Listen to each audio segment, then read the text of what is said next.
A late-night hotel stay with my son took a dark turn. Infidelity story. The dim glow of the hotel hallway lights flickered as I fumbled for the key card. My son clutched my hand, his small fingers tense against my palm. Something felt off. The air inside the room was heavy, carrying a scent I could not place. As I stepped inside, the dim light from the bedside lamp revealed an unsettling sight.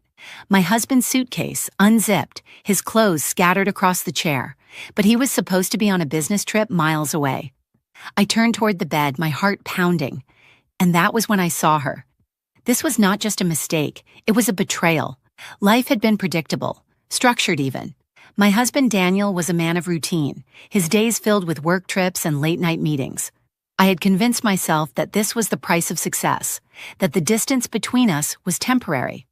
Our son, Liam, was too young to notice the cracks forming in our marriage, but I felt them every night when I lay in bed alone.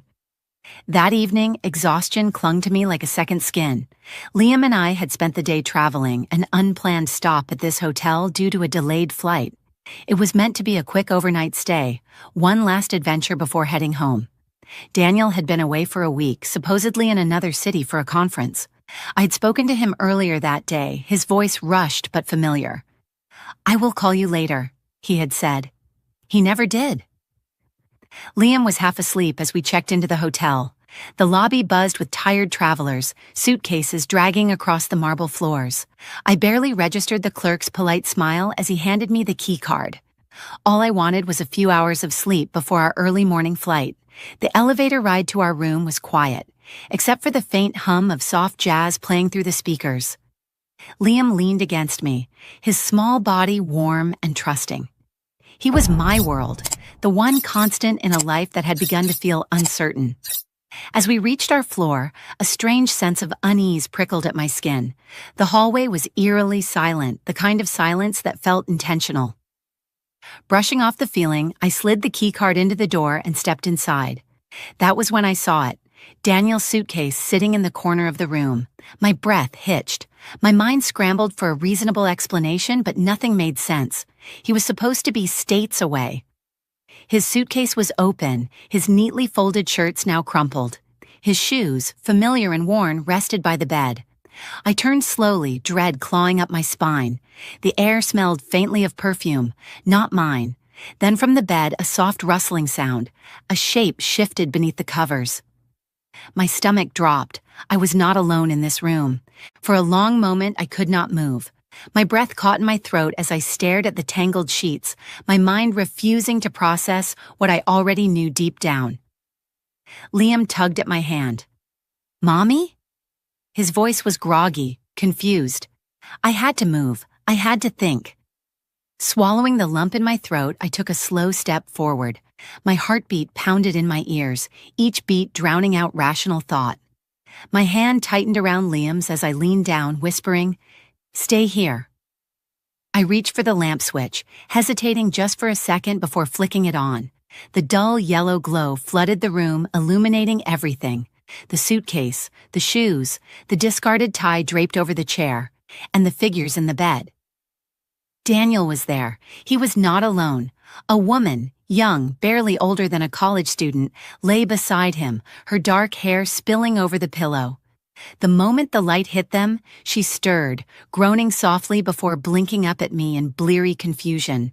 Then realization struck her. Her eyes widened in panic, and she jerked upright, the sheets slipping down to reveal bare skin.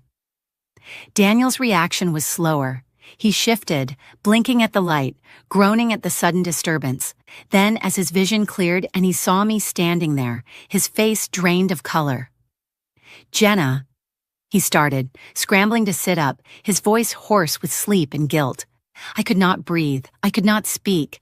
Liam whimpered beside me. I had forgotten he was there. I bent down and scooped him into my arms, shielding him from the sight of his father tangled in bed with another woman. Daniel swung his legs off the bed, his movements frantic. "Jenna, I can explain." Explain? Explain? The word clawed at my brain like a cruel joke. There was no explaining this. The evidence was right in front of me. The disheveled sheets, the scent of another woman's perfume in the air, the guilt smeared across his face like an open wound. I stepped back, every muscle in my body screaming at me to get out. Liam's arms wrapped tightly around my neck. "Mommy, I want to go home," he whispered, his voice trembling. Daniel ran a hand through his hair, his face twisted in something resembling regret. But regret was useless now. The woman beside him clutched the sheets to her chest, her face pale. I did not know he was married," she stammered. I almost laughed, almost. Daniel turned to her sharply. Just stay out of this," he snapped, as if shutting her up would somehow undo what I had just witnessed. I forced myself to stay calm, if only for Liam's sake. "I do not care who she is," I said quietly, my voice disturbingly steady. "I care that you are here, in this room, when you were supposed to be somewhere else." Daniel took a step toward me. I stepped back, his hands clenched into fists at his sides. "Jenna, listen to me." "No." The word cut through the air like a blade. "You do not get to talk your way out of this." I turned toward the door, adjusting Liam's weight in my arms. My son, my innocent little boy, was not supposed to be exposed to this kind of betrayal. Daniel's voice cracked. "Please, do not leave like this." I did not stop. I did not look back. With shaking hands, I yanked open the door and stepped into the dimly lit hallway. The door slammed shut behind me, the sound ringing in my ears like the final nail in the coffin of my marriage. But this was not over, not yet. I made it down to the lobby before my knees threatened to give out. The receptionist glanced up, startled by the sight of a woman carrying a half-asleep child, her face pale, her hands shaking. "Ma'am, is everything all right?" Nothing was all right. I took a steadying breath. "I need another room," I said, forcing the words out. "Now." She blinked, clearly about to ask more questions, but something in my face must have stopped her. She nodded quickly, typing into the computer. "Of course, we have a room available on a different floor." "Perfect." As she handed me the new key card, Liam stirred in my arms. "Mommy, where is Daddy?" I closed my eyes for half a second, the weight of his question pressing against my already shattered heart. "He is staying in another room tonight," I said softly, brushing his hair from his forehead. Liam frowned sleepily but did not ask anything else. I pressed a kiss to his temple before carrying him toward the elevator. I did not cry, not yet, but the storm inside me was only growing. Inside our new room, I laid Liam down on the bed, tucking the blanket around him. His tiny fingers clutched at my sleeve. "Are you mad at Daddy?" he murmured. My chest tightened. I knelt beside him, running my fingers gently through his hair. "I am just sad," I admitted. Liam's brow furrowed. "Will he come say goodnight?" I hesitated. "Not tonight, sweetheart." His eyes drooped with sleep, and within moments his breathing evened out. I watched him, my heart aching. Then I stood and walked toward the window, pressing my forehead against the cool glass. The city lights blurred in my vision. What was I supposed to do now? Confront him? Pack my bags and leave? Pretend this never happened? A sharp knock at the door made me jump. I knew who it was before I even turned. Daniel. For a long moment I did not move. Then with a deep breath, I walked to the door and opened it just enough to see him standing there, his face lined with exhaustion and guilt. "Jenna, please." I held up a hand. "Keep your voice down. Liam is asleep." He exhaled sharply, raking a hand through his hair. "Can we talk?" I stared at him, searching for something. Remorse, explanation, anything that would make this moment easier. But there was nothing. Nothing but betrayal. "Not now," I said, my voice firm. "Not here." His jaw tightened. "Jenna, I made a mistake." I let out a slow, bitter breath. "A mistake is forgetting to pick up milk from the store. This is not a mistake. This is a choice." His eyes darkened, but he did not argue. For the first time in years, I felt an unfamiliar emotion rising inside me. Power. I straightened my spine, my voice quiet but unwavering. "You need to leave." Daniel hesitated. "Can we?" "No." He swallowed hard, glancing toward the bed where Liam slept peacefully, oblivious to the storm raging outside his dreams. His shoulders slumped. He knew he had no right to push any further. "Good night, Jenna," he murmured before turning and walking away. I closed the door and locked it. Then finally, I let the first tear fall. The silence in the hotel room was suffocating. The dim glow of the bedside lamp barely pushed back the darkness, but it was enough for me to see Liam's peaceful face as he slept. His small chest rose and fell with each steady breath, unaware of the storm raging inside me. I had told Daniel to leave, but I knew this was not the end. It could not be. I sat on the edge of the bed, my hands trembling in my lap. My mind replayed everything in excruciating detail. The sight of my husband tangled in sheets that were not ours, the perfume that did not belong to me, the way his face had crumpled when he realized he had been caught. For years, I had made excuses for him. Every missed phone call, every late night at work, every time he seemed just a little too distant. I had told myself that marriage was hard, that love required patience. But love did not require this. A deep, quiet rage simmered beneath my skin, not loud or explosive, but cold and cutting. I had spent so long trying to be the perfect wife, the understanding wife, the forgiving wife. Where had that gotten me? I exhaled shakily and ran a hand through my hair. I needed air. Carefully, I slid off the bed and tucked the blanket around Liam's small body. He stirred, but did not wake. I grabbed the hotel key card and slipped outside, closing the door softly behind. The hallway was empty. The soft hum of a vending machine in the distance was the only sound. I leaned against the wall, pressing my fingertips to my temples. What now? Leaving Daniel was an option, a real, viable option.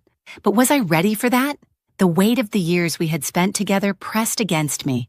He had been my best friend once, the man who held my hand through every doctor's visit when I was pregnant with Liam, who whispered inside jokes to me at fancy dinner parties to make me laugh. When had he stopped loving me? Had I been fooling myself this whole time? The elevator dinged down the hall, snapping me out of my thoughts. I straightened, my pulse spiking when I saw him step out. Daniel. His eyes found mine immediately, like he had been looking for me. His tie was gone, the first few buttons of his shirt undone.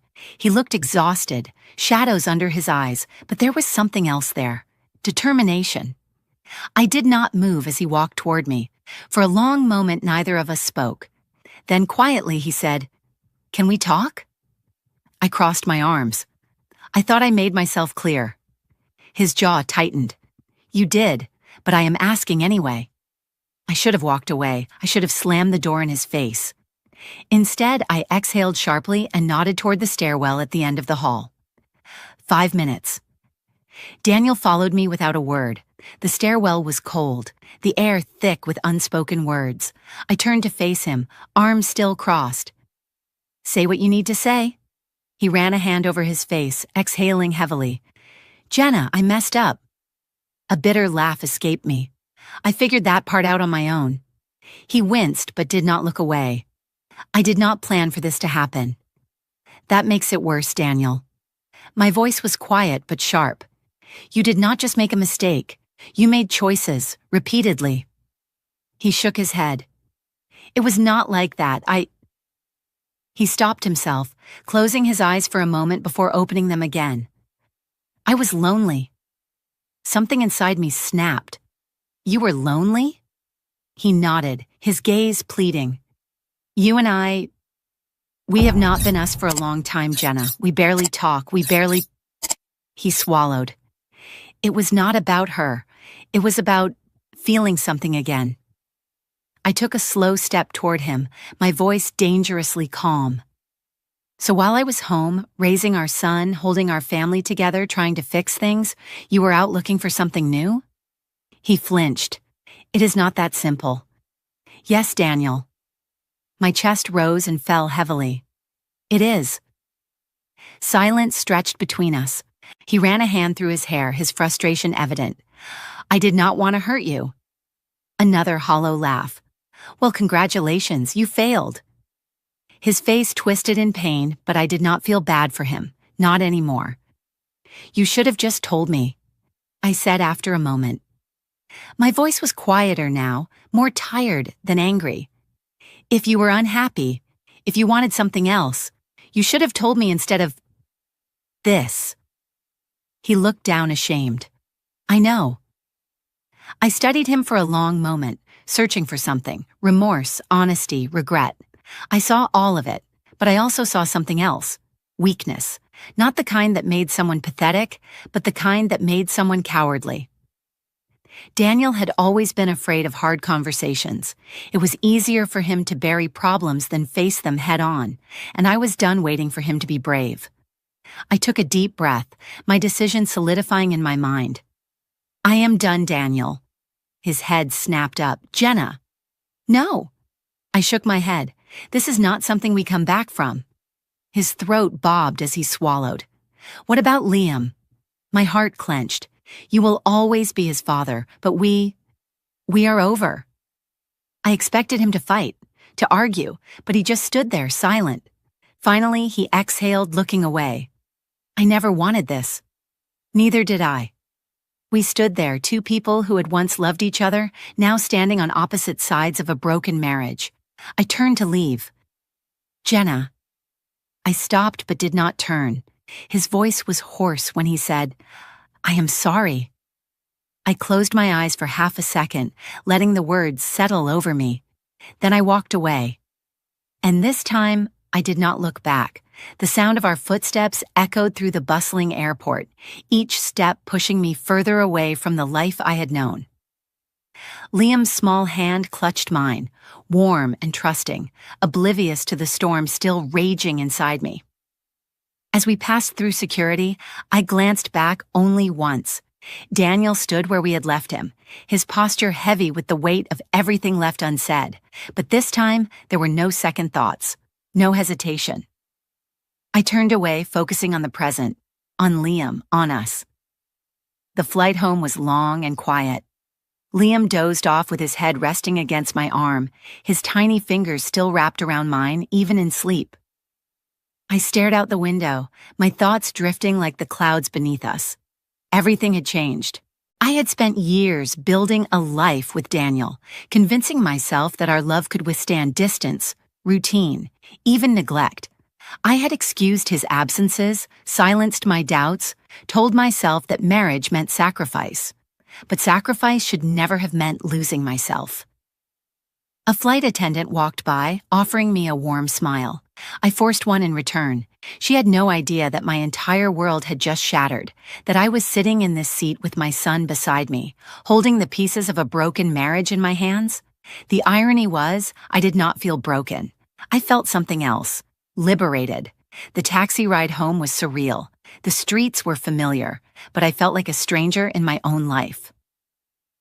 As we pulled into our driveway, Liam stirred, rubbing his sleepy eyes. Are we home? He murmured. I smoothed his hair back. Yes, sweetheart, we are home. Home, but what did that mean now? Daniel's absence was glaring the moment I stepped inside. The house felt bigger, emptier. The scent of his cologne no longer lingered in the air. The silence was louder than I expected. Liam yawned, kicking off his shoes before stumbling toward the couch. He looked around, his expression thoughtful. Where is Daddy's stuff? My heart clenched. He is staying somewhere else for now. Liam frowned. Is he coming back? I hesitated. How do you tell a child that the life he knew is gone, that the family he thought was forever had already cracked beneath his feet? Kneeling beside him, I cupped his small face. Daddy and we need to live in different places for a while. Liam blinked up at me. Like when you go to the store and come back. Tears burned my eyes, but I refused to let them fall. No, sweetheart, like when you stay at Grandma's for the weekend, but longer. His little brows furrowed. Why? Because Daddy broke something that cannot be fixed. Because love is not supposed to feel like waiting. Because I deserve more. I forced a steady breath. Because sometimes grown-ups need space to figure things out. Liam was quiet for a moment before finally nodding. He did not fully understand, but he accepted my answer. Okay. He climbed onto the couch, curling into a ball. Within minutes, he was asleep again.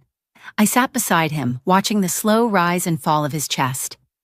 This was not how I imagined our life, but maybe, just maybe, it could still be good. The first night alone was the hardest. I had never realized how much of my life had revolved around Daniel until he was no longer there. The empty side of the bed felt unnatural. The silence of the house stretched endlessly. I lay awake for hours, staring at the ceiling, my mind replaying the last 24 hours in vivid detail. I had walked away. I had really walked away, and for the first time in years, I felt like I had made the right choice. The next morning, I woke up to the sound of Liam's footsteps padding down the hall. He climbed into bed beside me, curling against my side. "Can we have pancakes?" he asked sleepily. A small, tired smile touched my lips. "Of course." We made breakfast together, just the two of us. Liam giggled as he poured too much syrup on his plate, his laughter filling the kitchen. And for the first time in a long time, I laughed too. Days passed, and reality settled in. Daniel called, of course. At first, he left long, remorseful voicemails, his voice thick with regret. "Jenna, please call me back. We need to talk." Then the messages became shorter. "I do not want to lose you." Eventually, they stopped coming. I did not answer any of them. I was not ready. Maybe I never would be. One afternoon, I sat in the living room, sipping a cup of tea while Liam played with his toy cars. The doorbell rang. I knew who it was before I even stood up. My heart pounded as I opened the door. Daniel stood there looking different, tired, defeated. I crossed my arms. "What do you want, Daniel?" He swallowed hard. I wanted to see Liam." I hesitated, then nodded. "He is inside." Daniel stepped past me cautiously, his eyes scanning the house. It looked the same, but everything was different now. Liam looked up and beamed. "Daddy!" Daniel smiled, kneeling down to hug him. "Hey, buddy." I stood back, watching them. Once the sight of Daniel with our son had filled me with warmth. Now it felt like watching a stranger hold the most precious thing in my life. Daniel looked up at me. "Can we talk?" I took a deep breath. "Not today." His face fell, but he nodded. "Okay." For the next hour, he sat with Liam, playing, laughing, pretending that everything was normal. But when it was time to leave, reality caught up to us again. Daniel stood by the door, hesitation in his posture. "Jenna." I met his gaze, waiting, his throat bobbed. "I know I hurt you." I nodded, silent. I want you to know that I never meant to." I let out a slow breath. "Intentions do not change the damage, Daniel." His shoulders sagged. I know. For the first time, he did not try to argue. Did not try to fix it. And that was how I knew. He finally understood that this was over. He bent down, kissing Liam's forehead. "I will see you soon, buddy." Liam yawned, nodding. "Okay, Daddy." Daniel hesitated one last time, then turned and walked away. I closed the door behind him, and I felt nothing. That night, I tucked Liam into bed and sat beside him until he fell asleep. Then I stood by the window, staring out at the dark sky, breathing in the cool night air. For the first time in a long time, I was not waiting for Daniel to come home. I was home. And that was enough. The days stretched into weeks. The raw sting of betrayal dulled into something quieter, something I could manage. The initial shock had passed, and in its place was a strange, unsettling calm. There were still moments when I caught myself reaching for my phone to text Daniel about something trivial. Liam's school project, a funny thing he said at dinner, before I remembered. Remembered that those small, everyday things were no longer ours to share. Remembered that the man I had spent years building a life with had broken something that could never be repaired. There was no guidebook for this part of my life, no instructions on how to grieve a marriage that was still technically intact on paper, but long gone in every way that mattered. And yet, here I was, still standing, still breathing, and somehow still moving forward. One evening, after Liam had fallen asleep, I sat alone at the kitchen table, staring at the blank space where Daniel's keys used to sit. It was strange. how absence could feel so loud. The house was quieter now. There were no late-night calls from Daniel, no hurried footsteps in the hallway as he rushed to pack for another business trip, no fake smiles, no forced conversations, just silence. I should have felt empty. I should have felt lost. But I did not. Instead, there was a quiet strength growing inside me, a realization that had taken root and refused to let go. I had spent so long fighting to hold on to something that was already gone, fighting to keep a love that had already left, fighting to fix a man who had never asked to be fixed. But love is not supposed to be a battle. Love is not supposed to be something you have to convince someone to give. And maybe, just maybe, love is not supposed to be about staying. Maybe sometimes love is knowing when to walk away. I was still adjusting to this new version of life. Liam asked about his father often. I never lied to him. I never told him things would be okay between us, because I did not know if they ever would be. Daniel saw him on weekends now. Their time together was filled with outings, fun distractions, and laughter, the kind of attention he had not always given Liam before. It was ironic, really. Daniel had failed me as a husband, but when the walls of our marriage collapsed, he had stepped up as a father. That was the only silver lining in this mess. That, and the fact that I no longer had to wait for someone who was never fully present in the first place. One evening, Daniel showed up unexpectedly at the door. It had been a month since the night in the hotel room. We had kept our conversations brief, civil, always about Liam. I had not seen him outside of those exchanges, and I had not wanted to. Yet there he was, standing on my porch, looking unsure for the first time in his life. I hesitated before opening the door. He let out a shaky breath. "Hey." I crossed my arms. "What are you doing here, Daniel?" He looked past me, as if expecting to see some trace of the life he had left behind. "Can we talk?" he asked. I clenched my jaw. There is nothing left to say. He exhaled. "I know I am the last person you want to see right now." I let out a hollow laugh. "You would be right about that." His eyes darkened, but he did not argue. Instead, he ran a hand through his hair. "I need you to know that I regret what I did." I said nothing. "I keep thinking about that night, the way you looked at me, the way you walked away." His voice was rough, as if the words hurt to admit. And I realized something. I raised an eyebrow. "Oh? And what was that?" He swallowed hard. "I lost you long before that night." The air between us grew thick with unspoken words. He shifted his weight. "I was selfish, Jenna.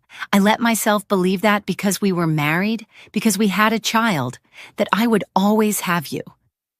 My throat tightened. "I thought I could get away with it," he continued, his voice heavy with regret. "I thought that as long as you did not find out, it was not real. But it was. It was real the moment I let myself betray you." For a brief moment, I saw the man I had once loved, the man I had trusted, but it was too late. I shook my head slowly. "It does not matter anymore, Daniel." His eyes flickered with something, panic maybe. "Jenna, I am not saying this to hurt you," I interrupted. "I am saying this because it is the truth. We are over, and we are never going back." His jaw tightened. "So that is it? That is it?" His lips parted like he wanted to say something else, but then he just nodded. "Okay." I stepped back. "Goodbye, Daniel." He lingered for a second, but in the end, he did what I had done that night in the hotel. He walked away, and this time, I did not look back. That night, I lay awake in bed, staring at the ceiling, letting the finality of it all sink in. I was no longer Daniel's wife. I was no longer the woman waiting for him to change. I was free. I did not know what my future would look like. I did not know if I would ever love again, if I would ever trust someone enough to open my heart the way I had with Daniel. But maybe that was okay. Some wounds take time to heal, some questions do not need answers right away, and some stories are not meant to have an ending just yet. As I turned off the lamp and closed my eyes, I felt something I had not felt in a long time. Peace. Tomorrow was a new day, a day without Daniel, a day without regret, a day that was mine, and maybe that was enough, for now. What do you think? Do you believe that some betrayals are unforgivable? Or do you think love deserves a second chance? Let me know in the comments. And if you want more stories like this, do not forget to like and subscribe.